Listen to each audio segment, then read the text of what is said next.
ಭಟ್ಟೋಜಿ ದೀಕ್ಷಿತರ ಬಗ್ಗೆ ಹೇಳಿದ್ದೆ ನಾನು.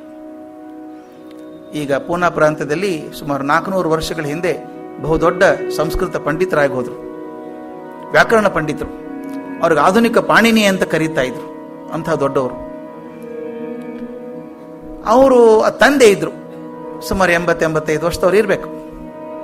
ಅವ್ರ ದಿನ ಮಗನಿಗೆ ಹೇಳೋರು, ನಮ್ದೇ ರಾಮ ಮಂದಿರ ಇದೆ, ಹೋಗೋ ಹೋಗು, ನಮ್ಮ ಹಿರಿಯರು ಕಟ್ಸಿದ ರಾಮ ಮಂದಿರ, ಹೋಗು ರಾಮ ರಾಮ ಅನ್ನೋರಂತೆ.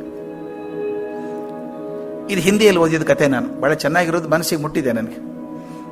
ಮಗ ಹೇಳೋನಂತೆ, ಅಪ್ಪ ನೀ ದಿನ ಹೋಗ್ತೀಯಲ್ಲ, ದಿನಕ್ಕೆ 3 ಸಲ ಹೋಗ್ತೀಯ, ಏನ್ ಬದಲಾದಂಗೆ ಕಾಣಿಸ್ಲಿಲ್ಲ, ನಾನು ಹೋಗಿ ಏನ್ ಮಾಡೋದಿದೆ ಅಂದ್ರು. ಮುಂದೆ 2 ವರ್ಷ ಆದಾಗ ಈ ಪಂಡಿತರಿಗೆ 60ನೇ ವರ್ಷ. ಇಡೀ ಪುಣಾದಲ್ಲೆಲ್ಲ ದೊಡ್ಡ ಸಂಭ್ರಮ, ಈ ಹುಟ್ಟುಹಬ್ಬ ಮಾಡಬೇಕು ಅಂತ ಮಾಡ್ತಾ ಇದ್ರು. ಅವತ್ತಿನ ಬೆಳಗ್ಗೆ ಅಪ್ಪ ಕರೆದ್ರಂತೆ ಮಗನ, ನೋಡೋ ಇವತ್ತು 60ನೇ ವರ್ಷ ನಿಂದು, ಇವತ್ತಾದ್ರೂ ದೇವಸ್ಥಾನಕ್ಕೆ ಹೋಗು, ಪೂಜೆ ಮಾಡು, ರಾಮ ರಾಮ ಅನ್ನು ಒಂದ್ಸಲ. ಮಗ ಅಪ್ಪನ ದಿಟ್ಟಿಸ್ ನೋಡಿ ಕೇಳಿದಂತೆ, ನಾನು ಹೋಗ್ತೀನಿ ದೇವಸ್ಥಾನಕ್ಕೆ, ಅದರ ಮನೇಲಿ ಕೂತ್ ನನ್ನ ದಾರಿ ಕಾಯ್ಬೇಡ ಅಂದಂತೆ. ಅಪ್ಪನಿಗೆ ಅರ್ಥ ಆಗ್ಲಿಲ್ಲ. ಹೋಗು ಇವತ್ತು ದೇವಕ್ಕೆ ಹೋಗು, ರಾಮ ರಾಮ ಅನ್ನು ಅಂತ. ಮಗ ಸ್ನಾನ ಮಾಡಿ ಶುಚಿರ್ಭೂತ ಆಗಿ ವಿಗ್ರಹದ ಮುಂದೆ ಕೂತ್ಕೊಂಡು ದೀರ್ಘ ಶ್ವಾಸ ತಗೊಂಡು ವಿಗ್ರಹದ ಕಣ್ಣಲ್ಲಿ ಕಣ್ಣಿಟ್ಟು ಒಂದೇ ಒಂದ್ಸಲ ರಾಮ ಅಂದ. ಅಲ್ಲೇ ಕುಸಿದು ಬಿದ್ದು ಸತ್ತೋದ. 60ನೇ ವರ್ಷದ ತೀರ್ಕೊಂಡದ್ದು. ಅದು ಮಹಾನ್ ವ್ಯಾಕರಣ ಪಂಡಿತ ಭಟ್ಟೋಜಿ ದೀಕ್ಷಿತರ ಜೀವನದಲ್ಲಿ ಆದದ್ದು ಅಂತ.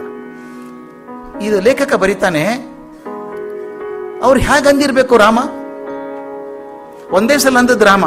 ಆ ರಾಮ ಹೇಗಂದಿರ್ಬೇಕು, ದೇಹದ ಉಸಿರು ರಾಮ ಅಂದಿರ್ಬೇಕು, ಕಣ ಕಣ ರಾಮ ಅಂದಿರ್ಬೇಕು. ಎಷ್ಟರ ಮಟ್ಟಿಗೆ ಅವರು ತನ್ಮಯರಾಗಿ ಅಂದಿದ್ರು ಅಂತಂದ್ರೆ ಹಿಂದಿಯಲ್ಲಿ ಹೇಳ್ತಾರೆ, ಅದನ್ನು ಬಹಳ ಚಂದ ಹೇಳ್ತಾರೆ. ಅವ್ರು ಅನ್ಕೊಂಡಿರ್ಬೇಕಂತೆ, ಜಬ್ ಮೈ ರಾಮ್ ಕೆ ದುನಿಯಾ ಮೇ ಜಾ ರಹಾ ಹೂಂ ಕಾಮ್ ಕೆ ದುನಿಯಾ ಮೇ ಕ್ಯೂ ವಾಪಸ್ ಆನಾ ಅಂತ. ರಾಮನ್ ಜಗತ್ತಿಗೆ ಹೋಗ್ತಿರ್ಬೇಕಾದ್ರೆ ಕೆಲಸದ ಜಗತ್ತಿಗೆ ಯಾಕೆ ವಾಪಸ್ ಬರಬೇಕು ಅಂತ ರಾಮನಲ್ಲಿ ಸೇರ್ಕೊಂಡ್ಬಿಟ್ರು ಅಂತ. ಆದ್ರೆ ನಾವೆಲ್ಲ ಹೇಗಿದ್ದೀವಿ ಅಂದ್ರೆ ಭಟ್ಟೋಜಿ ದೀಕ್ಷಿತರ ಅಪ್ಪ ಇದ್ದಂಗಿದ್ದೀವಿ.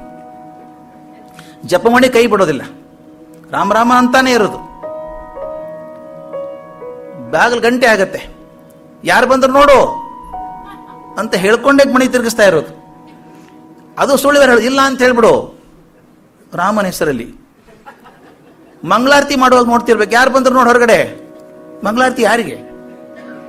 ಉದ್ದೇಶ ಇದು, ನೀವು ಮಾಡೋದನ್ನ ಕೃತಿ ಆಯಿತು, ಒಳಗಡೆ ಮನಸ್ಸು ಅದಕ್ಕೆ ಪೂರಕವಾಗಿದೆಯಾ ಅಂತ. ಅದು ಬಹಳ ಚಂದ ಹೇಳ್ತಾರೆ. ಅನುಭವ ಅಭಿನಯ ಅಂತ 2 ಮಾತಿದ್ದಾವೆ. ಅಭಿನಯ ಬೇರೆ, ಅನುಭವ ಬೇರೆ. ಒಂದು ಒಳ್ಳೆ ನಾಟಕ ನಡೀತಾ ಇದೆ, ಅದ್ಭುತ ನಾಟಕ ನಡೀತಾ ಇದೆ, ಸುಂದರವಾದ ನಾಟಕ. ಸ್ಟೇಜ್ ಎಲ್ಲ ಫುಲ್ ತುಂಬಿಕೊಂಡು ಚೆನ್ನಾಗಿ ರೋಲ್ ಎಲ್ಲ ರೆಡಿ ಮಾಡಿದ್ದಾರೆ. ಆಡಿಯನ್ಸ್ ಎಲ್ಲ ಫುಲ್ ಆಗಿದ್ದಾರೆ, 1000 ಜನ ಕೂತಿದ್ದಾರೆ. ಒಬ್ಬ ಅತ್ಯಂತ ಎಕ್ಸ್ಪರ್ಟ್ ಆಕ್ಟ್ರೆಸ್ ಬರ್ತಾಳೆ ಸ್ಟೇಜ್ ಮೇಲೆ, ಅನುಭವ ತುಂಬಾ ಜಾಸ್ತಿ ಇದೆ ಆಕೆಗೆ. ಬಂದು ದುಃಖದ ಪಾತ್ರ ವಹಿಸ್ಬೇಕಾಕೆ.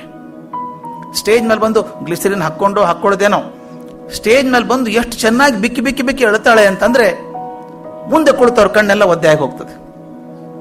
ಛೇ, ಎಂತ ಅದ್ಭುತ, ಏನದ್ ಪಾತ್ರ ಅಂತ ಅನ್ಸುತ್ತೆ. ಆದ್ರೆ ಆಕೆ ತನ್ನ ಪಾತ್ರ ಮುಗಿದ ತಕ್ಷಣ ಸೈಡ್ ವಿಂಗಿಗೆ ಹೋದ ತಕ್ಷಣ ತನ್ನ ಸ್ನೇಹಿತರು ಕೇಳ್ತಾಳೆ, ಹೇಗಿತ್ತು ನನ್ನ ರೋಲು, ಚೆನ್ನಾಗಿತ್ತ ಅಂದ್ರೆ ಆಕೆಗೆ ಅದು ಅಭಿನಯ ಆಗಿತ್ತು.